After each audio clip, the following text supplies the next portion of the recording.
오늘은 히브리서 11장의 마지막 부분이죠.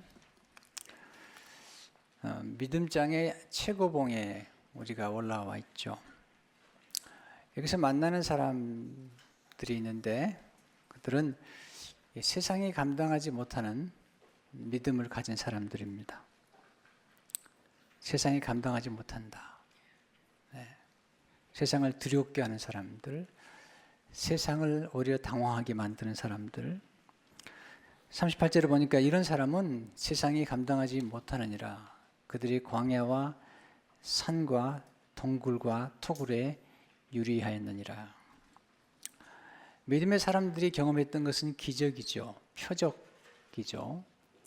하나님이 놀라운 능력을 베푸셔서 어려움, 시련을 극복해내게 하시고 또 전쟁에서 승리케 하시고 영명을 발하게 하시는 품에 들어갔지만 죽지 아니하는 그런 많은 기적들이 나타났습니다.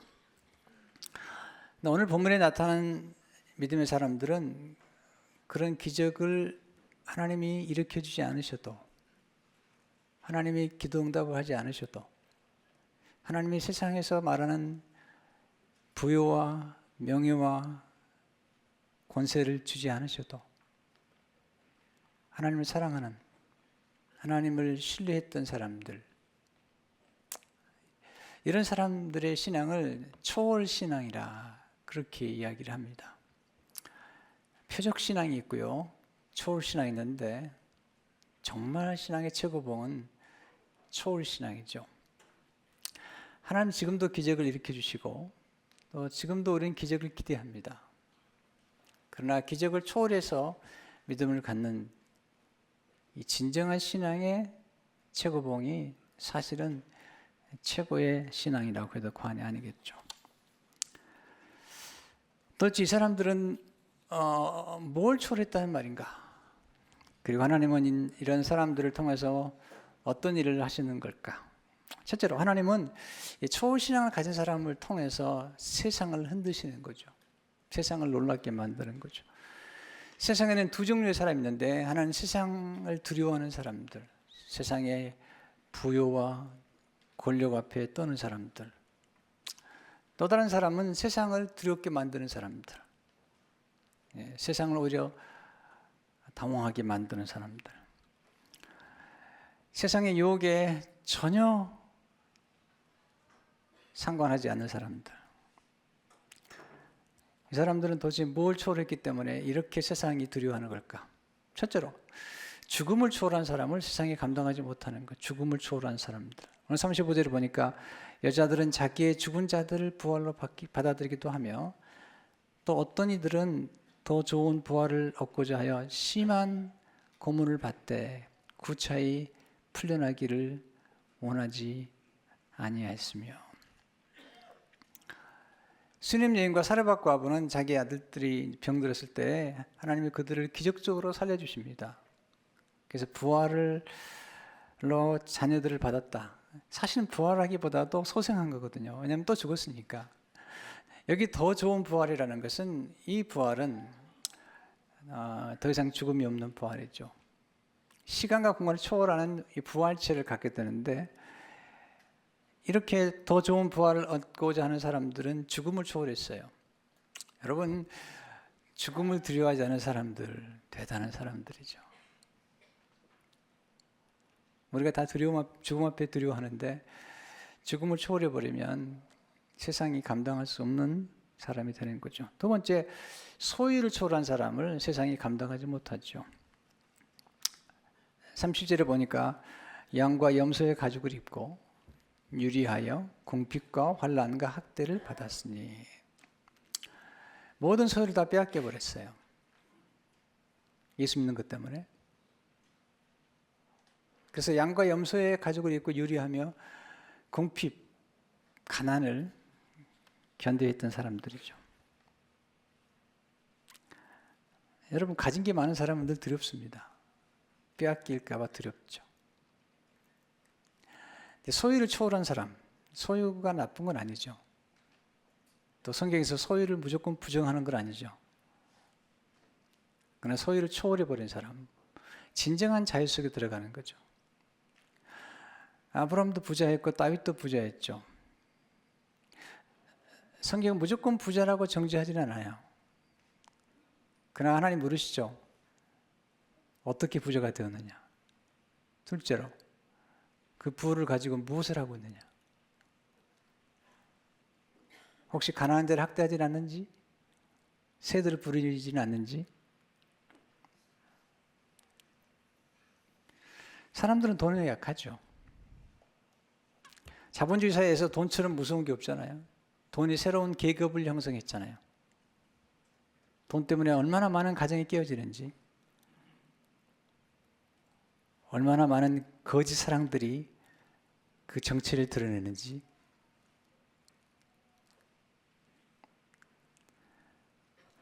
한국에서 유행하는 말치고 정말 듣기 싫은 말이 있더라고요. 저물주에 건물주가 있다. 이건 정말로 해서는 안 되는 말일 뿐만 아니라 신성모독에 해당하는 이야기죠.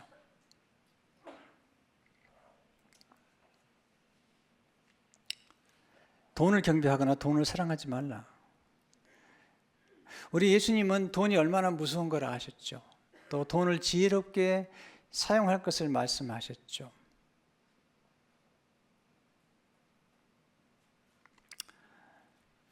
돈이 얼마나 무서우냐면 돈이 하나님처럼 사람들 눈에 보일 수 있다는 거죠. 그래서 마태복음 6장 14절에서 한 사람이 두 주인을 섬기지 못할 것이니 혹 이를 미워하고 저를 사랑하거나 혹 이를 중히 여기고 저를 경히 여김이라 너희가 하나님과 재물을 겸하여 섬기지 못하느니라. 어떤 사람은 하나님을 섬기기보다 재물을 섬기잖아요. 재물을 경배하고. 소유를 초월하려면 자족하는 걸 배워야 됩니다. 욕심을 좀 내려놔야 됩니다. 사람들이 돈 때문에 악해집니다. 돈이 사람을 악하게 만든 게 아니라 돈을 가진 사람이 탐욕을 부리기 때문에 우리 안에는 악한 성향이 있는 건데 그 악한 성향을 악으로 만들어버린 사람들 있잖아요. 가끔 그런 걸 보실 거예요. 와, 저 돈 많기 때문에 저렇게 무서운 죄를 저질렀구나 라고 바라보는 사람들 가운데 혹시 여러분도 그런 돈을 가졌다면 그런 죄를 짓지 않는다고 보장할 수 있을까요?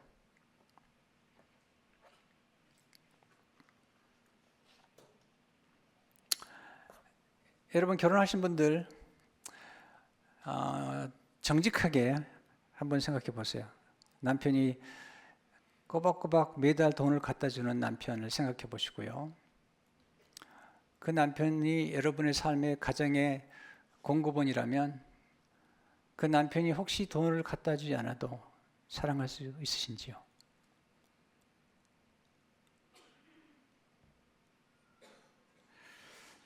대답할 필요는 없어요. 정직하게 내가 남편을 정말 사랑하는 건지, 남편의 존재를 사랑하는지, 남편이 갖다 주는 돈을 사랑하는지.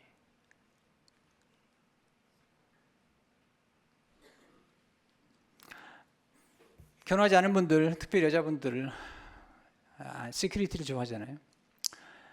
자, 착하고 가난한 남자가 있고, 조금 못됐지만 돈 많은 남자가 있다면 어떤 남자를 선택하겠어요? EVB 때 물어봤더니 돈 많고 착한 남자라고. 그런더군요. 네. 네. 돈 자체가 문제는 아니죠. 돈을 가지고 사람을 살리기도 하고요. 돈을 가지고 선교해서 영혼을 구원하기도 하고요. 돈을 가지고 기회를 부여해서 교육을 받기도 하고요. 그리고 가난이란 사이클을 끊어낼 수도 있는 돈은 하나의 도구죠.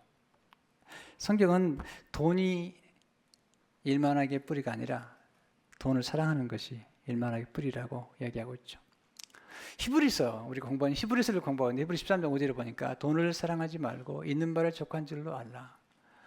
그가 친히 말씀하시기를 내가 결코 너희를 버리지 아니하고 너희를 떠나지 아니하리라 하셨느니라. 이렇게 하나님 말씀하시죠. 너희를 결코 버리지 아니하고 떠나지 아니하는 하나님을 의지할 것인지 너희를 쉽게 떠나버리는 돈과 부자들을 의지할 것인지.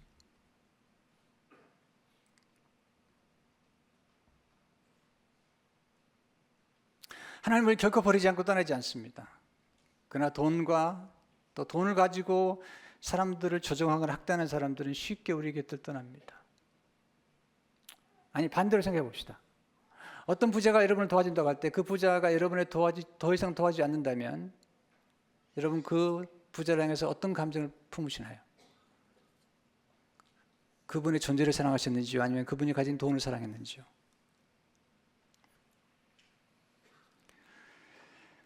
이 땅의 소유보다 더 좋은 소유를 만나지 않으면 이 땅의 소유에 평생 동안 집착하다가 죽고 맙니다. 비참하게 죽고 마는 거죠. 그런데 히브리서에 나오는 세상을 초월한 사람들은 더 좋은 소유가 있다는 것을 알았기 때문에 이 세상의 소유를 내려놓을 줄 알았거든요. 히브리 10장 34절 35절을 보니까 너희가 갇힌 자를 동정하고 너희 소유를 빼앗기는 것도 기쁘게 당한 것은 더 낫고 영구한 소유가 있는 줄 압니다. Better and lasting possessions. 네. 그러므로 너희 담대함을 버리지 말라. 이것이 큰 상을 얻게 하느니라. 가장 무서운 탐욕이잖아요. 인간의 탐욕은 그것이 없어요. 여러분, 돈을 얼마나 벌면 만족하시겠어요? 얼마나 돈을 저축하면 노후대책이 됐다고 생각하시나요? 우리의 미래를, 우리의 장래를 하나님이 책임지시는 건가요? 아니면 돈이 책임져 주는 걸까요? 목사님, 그런 얘기 하지 마세요. 현실을 아셔야죠. 우리 그리스도인의 세계관은 어떤 세계관을 가지고 있어야 돼요? 우리 그리스도인이 가지고 있는 이 가치관과 세계관은 도대체 어떤 세계관을 가지고 있는가? 이거 정말로 이 세계관의 변화가 없이는 우리 삶 속에 진정한 변화가 없는 거잖아요. 언제 이제 이 정도면 됐다고? 하나님, 이제 충분합니다. 하나님, 이제 됐습니다. 지금 너무 과분합니다. 하나님.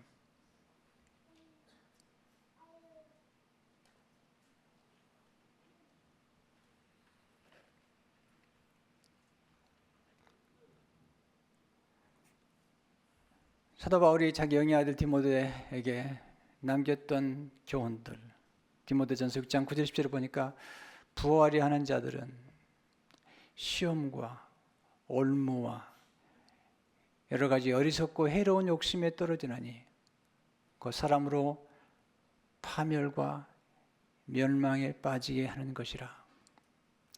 돈을 사랑함이 악의 뿌리가 되나니 이것을 탐내는 자들은 미혹을 받아 믿음에서 떠나 많은 근심으로써 자기를 찔렀도다.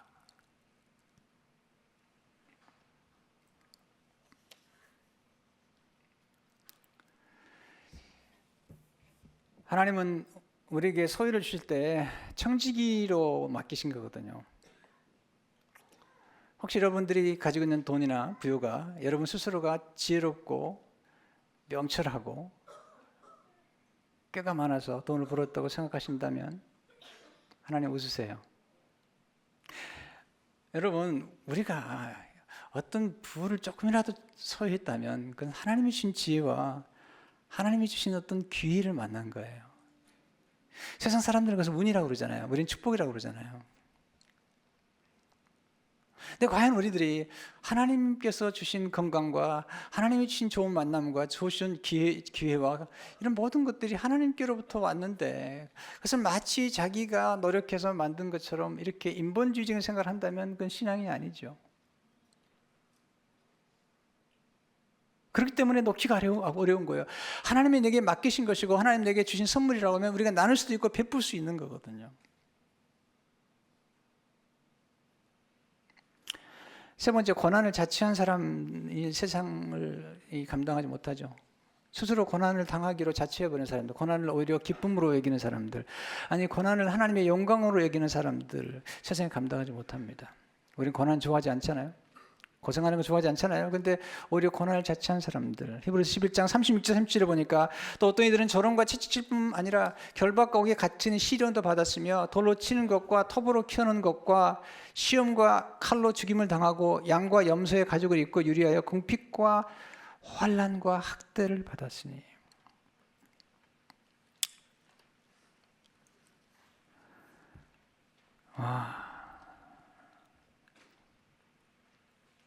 학대라는 것은 인격적으로 모욕을 당하는 거거든요.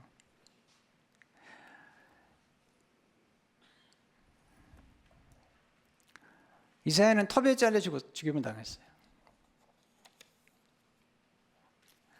존 팍스라는 분이 기독교 순교 사활한 책을 썼습니다. 11년 동안 이분이 꾸준하게 연구를 해가지고 기독교 역사 가운데 순교를 당했던, 그리고 순교하면서도 기뻐하면서 하나님 영광을 드렸던 사람들의 기록들을 찾아서 순교 사활하는 책을 썼는데, 사도들의 이야기부터 시작해가지고, 그리고 기독교 역사 가운데 그리스도를 위해서, 하나님의 나라를 위해서 순교했던 사람들의 이야기를 기록하고 있죠.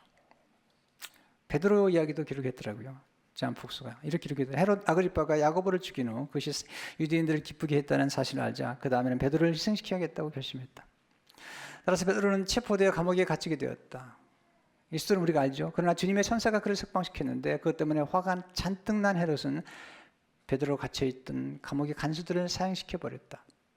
여러 가지 이적을 행한 뒤에 베드로는 로마로 갔고, 거기서 그는 네로 황제가 크게 총애하던 시몬 마구스의 술책과 요술을 무색하게 만들었다. 그는 이와 같이 황제의 충신 중 한 사람을 개종시켰는데, 이 사실에 격분하는 황제는 베드로와 바울을 모두 체포하라는 명령을 내렸다. 이 두 사람이 갇힌 동안 간수장 두 사람과 47명의 다른 다른 사람들을 개종시켰다. 9개월간 감옥에 있다가 베드로는 사형장으로 끌려갔는데 몹시 매질을 당한 뒤에 십자가에 거꾸로 달렸다. 그러나 자신이 그러한 자세로 죽임을 당한 것은 베드로 자신의 요청에 의한 것이었다. 십자가에 못 박혀 죽임을 당하면서 주님과 똑같이 그렇게 할 수는 없다고 거꾸로 메어달라고 했던 베드로.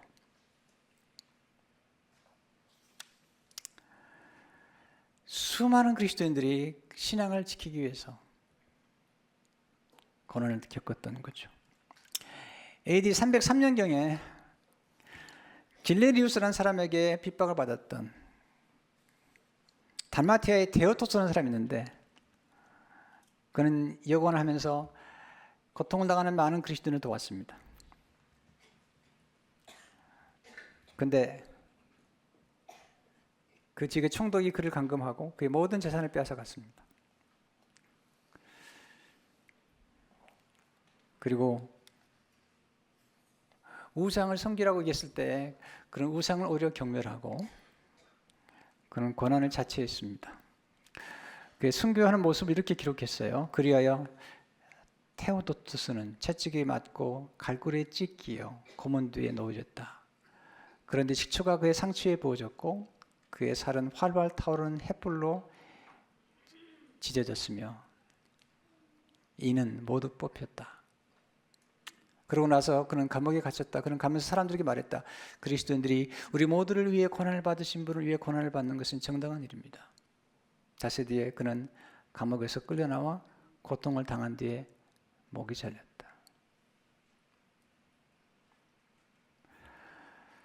우리 질문 이런 질문이거든요. 그러면 과연 예수 믿는 게 이렇게 사실 쉬운 건 아닌데 이렇게 순교를 당했고 고난을 자처했던 분들이 일을 갈면서 그렇게 했을까요? 아니면 그들이 이렇게 순교마저도 자처했던, 고난을 자처할 수 있었던 그 비밀은 어디에 있었을까? 두 번째, 하나님은 그 더 좋은 것을 예비하심으로 초월 신앙을 갖게 하신 거예요. 더 좋은 것이 있다는 거죠. 35절에 보니까 어떤 이들은 더 좋은 부활을 얻고자 하여 심한 고문을 받되 구차히 풀려나기를 원하지 아니하였으며. 더 좋은 부활. 예수 그리스도께서 오셨을 때 우리 몸이 다시 부활하잖아요. 그 부활의 몸을 사모하기 때문에 이 땅에 사는 동안에 육신의 몸을 하나님께 맡겼던 사람들이죠. 40절에 보니까 하나님이 우리를 위하여 더 좋은 것을 예비하셨은즉 하나님이 계획하신 게 있는데 something better for us. 더 좋은 것이 뭘까요? 모든 좋은 것을 한꺼번에 아우를 수 있는 근본적이며 최상의 좋은 게 뭘까요?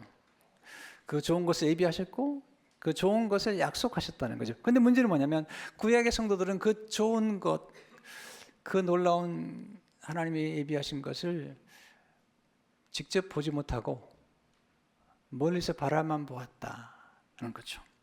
이 말씀이 히브리서 11장 39절과 40절의 마지막 부분에 나오는데 이 사람들은 다 믿음으로 말미암아 증거를 받았으나 약속된 것을 받지 못하였으니 이는 하나님이 우리를 위하여 더 좋은 것을 예비하셨은즉 우리가 아니면 그들로 온전함을 이루지 못하게 하려 하심이라.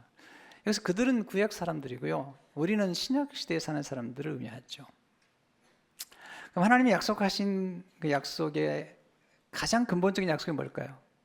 성경은 수많은 약속들이 기록되는데 그 모든 약속을 한꺼번에 아우를 수 있는 가장 좋은 약속, 성경에 나타난 모든 축복과 영광이 한꺼번에 담겨있는 그 약속은 예수 그리스도라는 거죠. 사도 바울이 사도행전 13장 22절 23절에서 이렇게 말하죠. 피하시고 다윗을 왕으로 세우시고 증언하여 이르시되 내가 이새의 아들 다윗을 만나니 내 마음에 맞는 사람이라 내 뜻을 다 이루려 하시더니 하나님이 약속하신 대로 이 사람의 후손에서 이스라엘을 위하여 구주를 세우셨으니 곧 예수라. 와. 32절에 34절을 보니까 우리도 조상들에게 준 약속을 너에게 전파하노니. 근데 이 약속은 유일한 약속이에요. The good news. The promise. 너에게 전파하노니 하나님이 예수를 일으키사 우리 자녀들에게 이 약속을 이루게 하셨다 함이라. 실제 시편 둘째 편에 기록된 바와 같이 너는 내 아들이라 오늘 너를 낳았다 하셨고 또 하나님께서 죽은 자 가운데서 그를 일으키사 다시 썩음을 당하지 않게 하시기를 가르쳐 이르시되 내가 다윗의 거룩하고 미쁜 은사를 너에게 주리라 하셨으며. 예수 그리스도시죠. 하나님의 약속의 비밀은 예수 그리스도신데 예수 그리스도를 통해서 온전하게 하셨다. 히브리서의 가장 중요한 단어 중 하나가 뭐냐면 온전함을 이루게 하신다는 건데요. 무엇을 온전하게 하셨기 때문에 이토록 이 약속을 받은 사람들, 바라보았던 사람들은 그 모든 고난과 역경을 기꺼이 감당했을 걸까요? 주님은 도대체 어떤 온전함을 이루신 걸까요? 원래 여러 가지가 있지만 한 세 가지를 압축할 수 있겠죠. 첫째는 온전한 용서예요. 구약의 성도들은 짐승의 피를 가지고 용서를 받았는데 그 죄가 용서는 받았지만 그 죄가 없이 되지는 않았어요. 근데 예수님이 오셔서 하나님의 아들 예수님이 오셔서 피를 흘려주심으로 우리의 죄가 용서받을 뿐만 아니라 완전히 없어졌어요. 그리고 구약의 모든 성도들 짐승의 피로 용서를 받았던 그들의 죄는 아직 없어지지 않았다가 예수 그리스도께 십자가 돌아가신 그날 구약의 모든 성도들의 그 죄도 드디어 완전히 없어지는 온전한 용서 속에 들어간 거죠. 또 하나는 온전한 의를 얻게 된 거죠. 인간의 의는 더러운 옷과 같다고 그랬어요. 하나님 이렇게 말씀하시죠. 의인 없나니 하나도 없다는 거죠. 의로운 사람 혹시 만나보셨나요? 저는 본 적이 없어요. 네. 인간은 어렵지 않아요. 인간 속에는 의는 없어요. 의를 갈망하는 것일지 모르지만 우리 안에는 그렇게 어렵지 않아요. 그래서 우리의 의로는 절대로 하나님 앞에 나갈 수 없어요.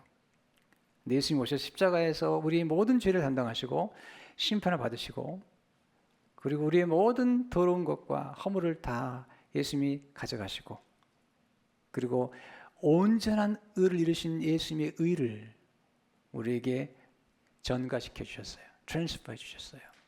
그렇게 함으로 우리 의가 아니라 예수 그리스도의 의를 우리에게 전가해 주심으로 우리가 온전한 의에 이르게 된 거죠. 와우. 대단한 굿뉴스입니다. 우리가 없는 것을 트랜스퍼해 주신 거죠. 세 번째는 온전한 기업, 온전한 소유를 얻게 해주신 거죠. 이 땅에 살면서 우리가 소유하는 모든 것들은 결국은 다 두고 가야 돼요. 우리가 죽을 때는 다 두고 가야 돼요. 누군가가 땅을 소유했다고요? 죄송합니다. 소유한 게 아니에요. 잠시 빌린 것뿐이에요. 역사적으로 보세요. 창세기부터 지금까지 수많은 사람이 땅을 소유한 것 같았지만 그들은 다 그 땅을 두고 가야 됐고 그 땅은 나중에 누구의 것인지 될지는 아무도 모르는 거예요. 때문에 이 땅의 소유는 영원하지 않아요.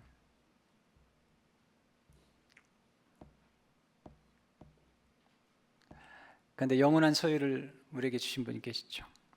영원한 기업, 그 약속을 받게 되죠. 히브리서 9장 15절을 보니까 이로 말미암아 그는 새 언약의 중보자시니 이는 첫 언약 때에 범한 죄에서 성량하려고 주구사 부르심 입은 자로 하여금 영원한 기업의 약속을 얻게 하려 하심이라. 영원한 기업, 하나님의 기업, 하나님의 나라. 히브리 12장 18절을 보니까 그럼 우리가 흔들리지 않는 나라를 받았은지 A kingdom that cannot be shaken.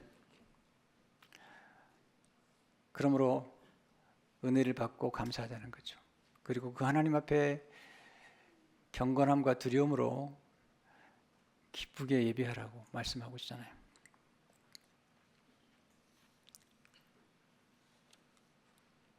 아마 여러분들이 지금 오늘 순교의 문제와 고난의 문제를 얘기하니까 굉장히 심각하게 설교를 들으시는 것 같아요. 자, 그렇다면 지금도 많은 사람들이 그리스도를 위해 헌신하고 또 교회를 섬기는 분들 가운데도 그리스도를 위해 헌신한 분들이 많은데 과연 이분들이 슬퍼하면서 이렇게 섬기는 걸까요? 아니, 지나간 예수님 승천하신 다음에 2000년 동안에 수많은 사람들이 순교하고 수많은 사람이 헌신했는데 그들이 어떻게 그게 가능했을까요? 세 번째, 하나님은 그리스도의 영광을 보여주심으로 초신앙을 갖게 하신 거예요. 영광을 보는 즐거움. 영광. 성경에 가장 중요하게 나오는 그런 단어이죠. 우리 영광을 보면요, 영광은 아름다움 같은 거죠. 영광은 우리에게 깊은 감동을 주는 거예요. 깊이 우리를 끌어가도록 만드는 거죠. 한 번 영광을 보게 되면 또 보고 싶어 하고요. 그리고 우리 기억의 저장소 속에 그것을 기억해놓고 늘 있는 거죠. 근데 우리는 참 죄송하게도요, 그 그리스도의 영광을 보는 즐거움과 하나님의 영광 속에서 주는 즐거움을 추구하기보다는 세상에 너무 싸구려 쾌락과 즐거움에 빠져 있다는 거죠. C.S. 루이스로 하여금 하나님 믿게 만들었던 사람 쓴 책이 있는데 정통이란 책인데요. G.K. 체스터턴이라는 사람이 쓴 책입니다. 그는 이렇게 말하고 있습니다. 쾌락을 즐기는 인간의 능력이 기쁨의 절반을 앗아가 버렸다. 즐거움을 요구함으로써 최고의 즐거움을 잃고 말았다. 잘 보셔야 됩니다. 이거 좀 어려운 표현인데요. 쾌락을 즐기는 인간의 능력이 기쁨의 절반을 앗아가 버렸다. 즐거움을 요구함으로써 최고의 즐거움을 잃고 말았다. 아마 이 글의 영향을 받는지 모르지만 C.S. 루이스는 이렇게 말하죠.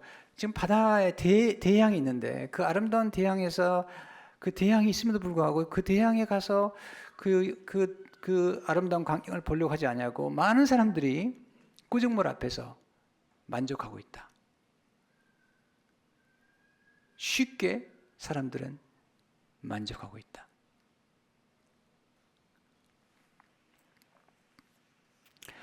우리가 경험하는 진짜 기쁨, 내면의 기쁨, 그리고 황홀한 기쁨은 어디서 오는 걸까요? 젊은 나이에 참 좋은 글을 남기고 세상을 떠났던 헨리 스쿠칼은 이런 말을 했습니다. 최고로 황홀한 기쁨과 인간이 경험할 수 있는 가장 본질적인 기쁨은 적절한 대상을 향한 애정으로부터 생겨난다. 최고의 황홀한 기쁨은 우리가 적절한 대상을 향한 애정으로부터 생겨난다. 자, 돈을 사랑하는 사람, 돈에게 애정을 가지고 있는 거죠.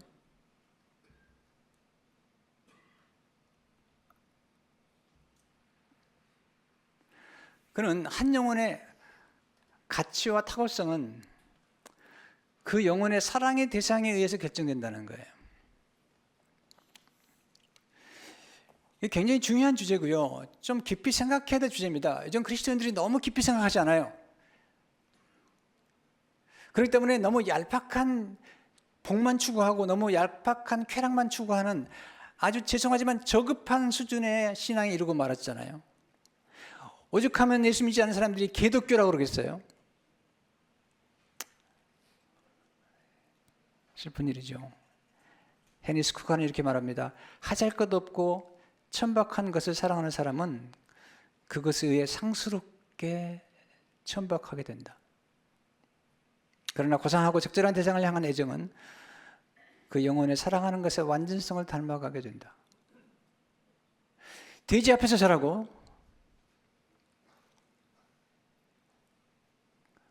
무당이 춤추는 앞에서 경배를 한다면, 와,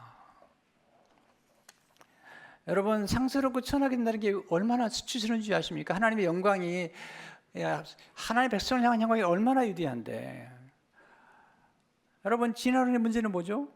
우리 조상이 원숭이라는 거예요. 동물이라는 거예요.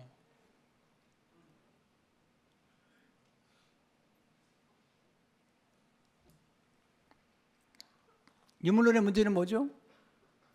동원이 하나님이라는 거죠. 그래서 유물론을 주장하는 사람들이나 진화론을 주장하는 사람들은 사람을 죽이는 걸 두려워하지 않습니다. 왜냐하면 짐승이니까. 물질이니까. 근데 하나님을 믿는 사람들은 사람의 생명을 존귀 여기잖아요. 우리는 사랑하는 것을 담게 돼 있어요. 그래서 우상을 경배하면 그 우상을 담게 돼 있거든요. 천박한 것을 담게 되는 거죠.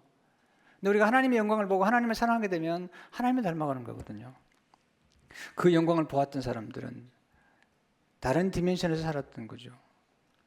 사도들, 요한복음 1장 14절을 보니까 말씀이 육신이 되어 우리 가운데 거하시면 우리가 그 영광을 보니 아버지의 독생자 영광이 은혜와 진리가 충만하더라. 그 영광을 보니, 심지어는 초대 기독교인들은 직접 예수 그리스도를 눈으로 보지 못했지만 영으로 보고 알았던 사람들은 보지 못했지만 알고 사랑하는 사람들이 있었거든요. 마치 시각장애인들이 보지 못하지만 알고 사랑할 수 있는 것처럼. 그 놀라운 기쁨과 즐거움을 베드로는 7장 8절에 이렇게 얘기하고 있잖아요. 예수를 너희가 보지 못했으나 사랑하는도다. 이제 너 보지 못하나 믿고 말할 수 없는 영광스러운 즐거움으로 기뻐하니 inexpressible and glorious joy. 이건 엄청난 얘기를 하고 있는 겁니다. 이건 차원 높은 얘기를 하고 있는 거잖아요. 하나님은 하나님의 영광을 온 땅에 펼쳐놨어요.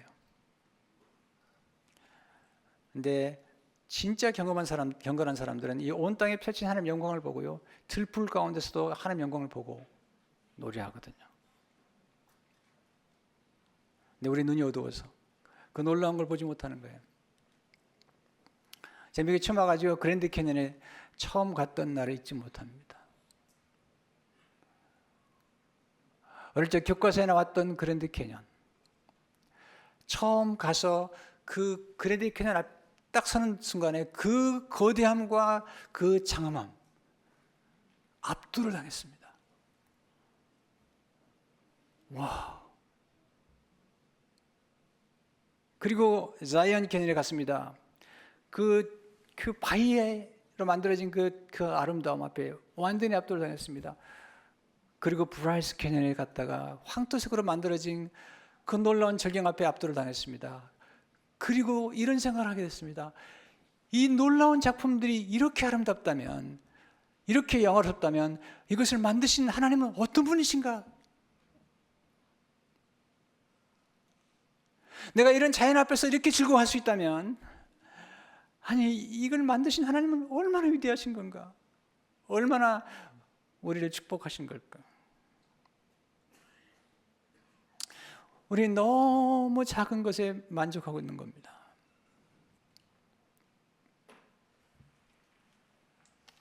스데반이 돌에 맞아 죽으면서도요, 하나님 영광을 받기 때문에, 그리고 예수님을 사랑하기 때문에 그런 예수님을 닮은 인격을 보여주잖아요. 사도행 7장 55절 56절을 보니까 스데반이 성령 충만에 하늘을 우러러 주목하여 지금 돌에 맞고 있습니다. 하나님의 영광과 및 예수께서 하나님 우편에 서신 것을 보고 말하되, 보라, 하늘이 열리고 인자가 하나님 우편에 서신 것을 보노라 한대. 와, 하나님 영광을 보았습니다. 하나님 보좌 우편에 서신 예수님께서 자기를 위해서 돌에 맞아 죽는, 자기를 위해서 일어서신 것을 보았습니다. 그렇기 때문에 그는 예수님을 닮아서 예수님처럼 다른 사람의 죄를 용서할 수 있었던 거죠. 사도행 7장 57절 60절을 보니까 그들이 큰 소리를 지르며 귀를 막고 일제히 그에게 달려들어 성 밖으로 내치고 돌로 칠세 증인들이 옷을 벗어 사울이라는 청년의 발 앞에 두니라. 그들이 돌로 스데반을 치니 스데반이 부르짖으되 주 예수여 내 영혼을 받으시옵소서 하고 무릎을 꿇고 크게 불러 이르되 주여 이 죄를 그들에게 돌리지 마옵소서 이 말을 하고자 하니라. 기억하시죠? 천박한 대상을 사랑하는 사람은 천박해지지만 위대한 대상을 사랑하면 위대해질 수 있는 거죠.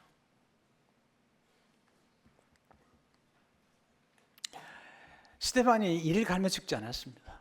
그 영광을 본 거죠. 그 하나님의 영광을 본 거죠. 그 영광 앞에 압도를 당한 거죠. 돌에 맞는 아픔까지도 초월할 수 있는 그 놀라운 영광을 본 거잖아요.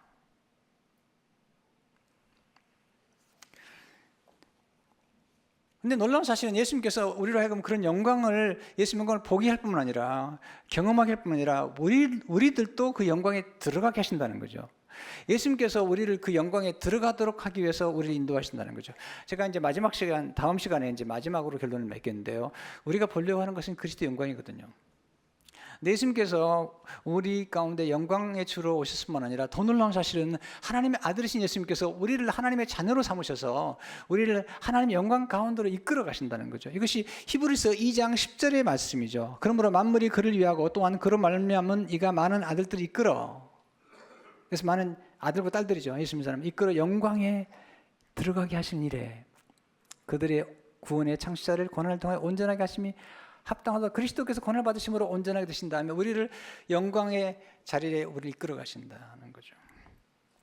그런 까닭에 예수님은요 세상을 초월한 분이죠. 왜냐하면 모욕을 당하셨죠, 학대를 받으셨죠, 채찍을 당하셨죠, 못에 찔러 죽임을 당하셨죠. 여러분 바늘에만 좀 찔려보세요. 손가락만 아파보세요. 근데요 예수님은 십자가에 못 박혀 죽으시면서 모든 고통과 모든 모욕을 받으셨어요. 침뱉음을 당하시고 수치를 받으셨습니다. 누굴 위해서? 우리를 위해서. 그리고 우리에게 놀라운 영광을 불어넣어 주셨거든요. 그래서 예수님을 감당하지 못했던 거죠, 세상에. 그래서 우리가 예수 그리스도가 우리 안에 들어오신 다음부터는 그 예수 그리스도를 믿는 믿음 때문에 세상이 감당할 수 있는 믿음을 가지고 세상을 넉넉히 이길 수 있다는 거죠. 이것이 사도 요한에서 5장 4절 5절의 말씀이거든요. 우리 하나님께로부터 난 자마다 세상을 이기느니라. 세상을 이기는 승리는 이것이니 우리의 믿음이니라. 예수께서 하나님의 아들이심을 믿는 자가 아니면 세상을 이기는 자가 누구냐. 여러분 성경을 읽으셔야 돼요. 하나님의 영광을 보시는 것은 자연과 그리고 성경이에요. 여러분 성경을 많이 읽을수록 깊이 읽을수록 그리스도의 영광을 보게 됩니다. 그리고 그리스도께서 보여주시는 표현할 수 없는, 형용할 수 없는 차원 높은 즐거움을 얻기 때문에 이 세상에 주는 짧고도 그리고 우리 비참하게 만드는 그런 쾌락에 빠져들지 않을 수 있는 놀라운 은혜가 있는 거예요.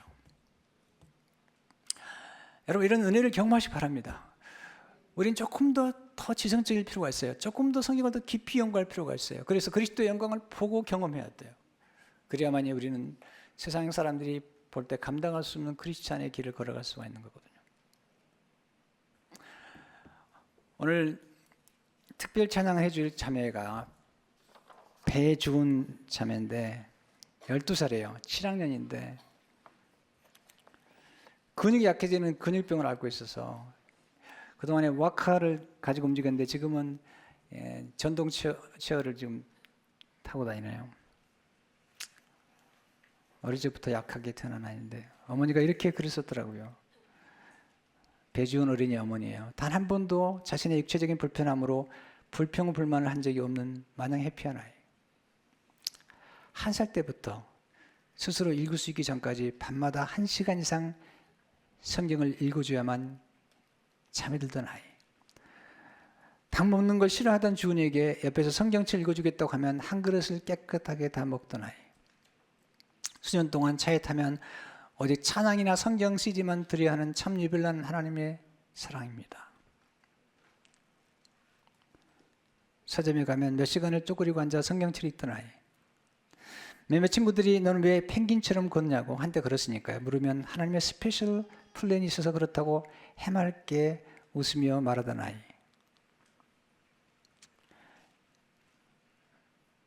예수님을 모르는 친구에게 성경 이야기를 해주고 기도를 가르쳐주는 아이. 설령 더 나빠져서 하나님이 일찍 천국에 데려가신다 해도 사랑하는 가족 사람들과 헤어지는 것은 싫지만 시간이 흘러 다시 만날 수 있고 천국에서 마음껏 걸을 수도 뛸 수도 점프할 수도 댄스할 수도 있으니 그것도 감사하다고 말하는 아이. 자기는 지금 이들을 너무 행복하고 좋으니 엄마도 자기 때문에 절대 속상해하지 않으면 좋겠다고 오히려 엄마를 위로하는 아이. 참 놀라운 이야기죠. 우리 주위에는 세상이 감당하지 못하는 믿음을 가지고 사는 사람들, 이지선 자매 같은 분, 그 화상을 입고 자기를 그렇게 육체적으로 비참하게 만드는 그 음주운전자를 정말 용서하고 오히려 감사하는 삶을 살아가는 사람, 세상이 감당할 수 없는 사람. 우리가 이번에 이런 말씀을 들으면서 우리의 신앙이 좀 더 깊어지고 차원 높아지는 기회가 되기를 주의 이름으로 축원합니다. 하나님 아버지, 표적신앙에만 머물지 않게 하시고 설령 기적을 베풀어 주지 않으신다 하더라도 하나님을 사랑하고 가진 소유를 다 빼앗긴다 할지라도 더 좋은 소유를 바라보면서 살아가는 믿음의 사람들, 하나님의 영광을 바라보면서 기뻐할 수 있는 믿음의 사람들로 성장하도록 축복해 주옵소서. 예수 이름으로 기도합니다.